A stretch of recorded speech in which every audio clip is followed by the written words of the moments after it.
why society silences deep thinkers, and why you should keep thinking anyway. Have you ever shared an idea that made the room go quiet? Not because it was wrong, but because it cut too close to the bone. That moment when you realize your thoughts don't just challenge opinions, they threaten identities. This isn't paranoia, it's a pattern as old as civilization itself. From Hypatia, torn apart by mobs in Alexandria, to Nietzsche's works being twisted to fuel ideologies he despised, society has always had an uneasy relationship with those who see beyond the veil. It's not that deep thinkers are dangerous, it's that they expose the contradictions we've agreed to ignore. Why do we celebrate visionaries in history books, but silence them in real time?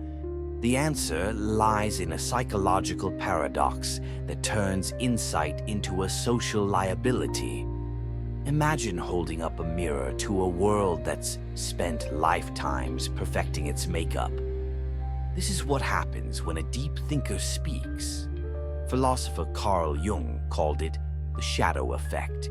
The parts of ourselves we bury erupt when confronted with uncomfortable truths. Neuroscience reveals that encountering challenging ideas triggers the amygdala, the brain's panic button. A 2023 Cambridge study found that debates over philosophy activate the same stress response as physical threats. Your brain doesn't know the difference between a radical idea and a predator. Hypatia of Alexandria wasn't just a mathematician, she was a threat. In 415 AD, her teachings on rationality clashed with rising religious dogma. Her murder wasn't random violence. It was society erasing a voice that exposed its intellectual laziness. Centuries later, psychologist Erich Fromm warned of the fear of freedom, how people willingly surrender critical thought for the comfort of conformity.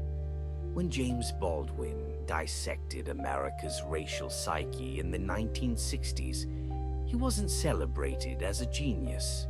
He was called a troublemaker, too raw, too real. Every revolutionary idea follows the same trajectory.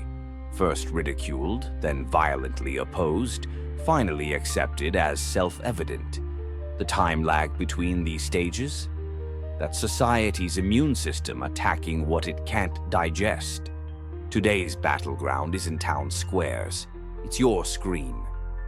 A 2024 MIT study proved controversial. Viral content thrives on emotion, not depth.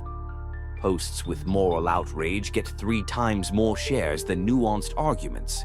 The algorithm isn't evil, it's holding up a mirror to our collective impatience. Compare Simone de Beauvoir's 600-page The Second Sex to a 15-second feminism hack TikTok. Which spreads faster?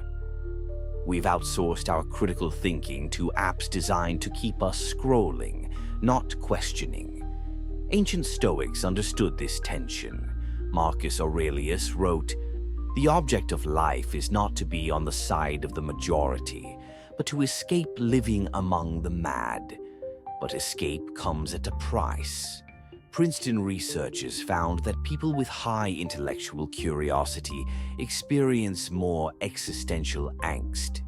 Your brain's default mode network, the region active during deep thought, literally can't shut off. You're not overthinking. You're wired to see patterns others ignore. So how do you stay sane in a world that rewards superficiality?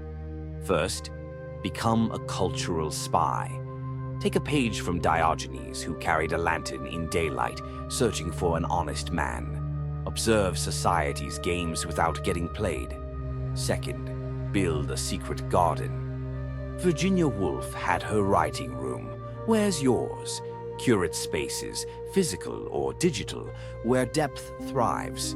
Third, speak in parables. Like Kafka's Metamorphosis, wrap hard truths in stories. People swallow metaphors easier than facts. The most radical ideas often start as whispers. The same is that literature of Soviet dissenters, the coded spirituals sung by enslaved Africans. You don't need a megaphone, you need the right frequency. They'll call you intense, too much, until the day your crazy idea becomes the new normal. Remember, Galileo's judges eventually had to look through his telescope. The lighthouse bothers the storm, not the other way around. If this resonated, you're not alone. Drop a brain emoji in the comments. It's our secret handshake. And if you're ready to think deeper in a shallow world, hit subscribe.